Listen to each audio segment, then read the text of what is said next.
Hello everyone, this is Brent Clearman from Holdem Manager, and I'm going to go over action filters, betting lines in the report filter editor.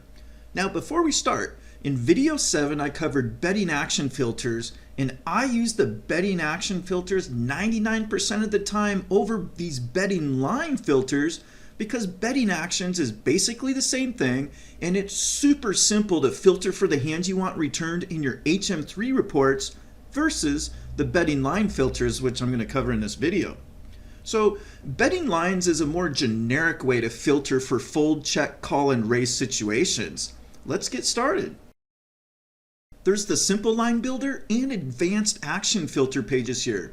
The only difference between the two is you can filter for multiple fold, check, call, raise situations in the advanced action filters, where in the simple line builder, you can only filter for one specific action.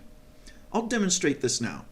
In the simple line builder, I can only select one action for the first action. If I move to the advanced action filters, I can select all of the actions.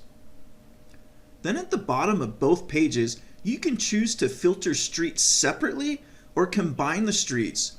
Filtering streets separately means you return hands where one of the actions was performed, where combine all streets means you must do the specific actions on each street if you combine multiple street actions.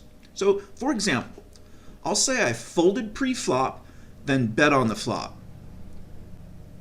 We have an or statement between the two actions, so I'll get hands back where I folded pre-flop or I bet on the flop. If I change this to combine all street filters, HM3 will replace the or statement with an and statement. Then I won't get any hands back because it's impossible to fold pre-flop then bet on the flop. So watch out for that when you use the combine all street filters option. Let's do a couple real-world examples of how you can use these filters now.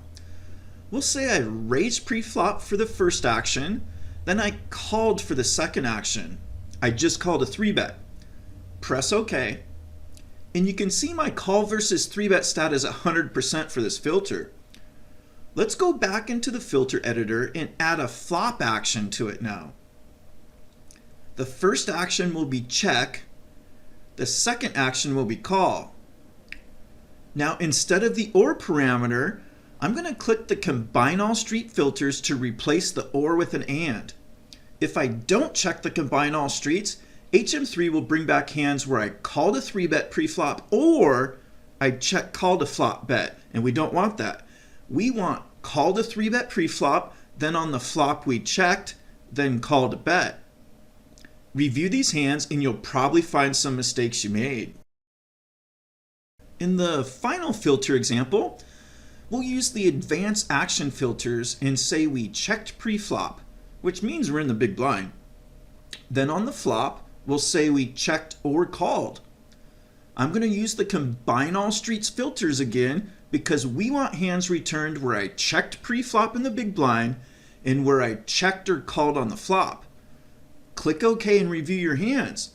Now, this is a very passive play, and there's probably some hands in there where you should be raising or folding in this situation. That's it for the betting lines video. In the next video, I'll cover bet sizing filters. Thanks for watching, and we'll see you at the tables.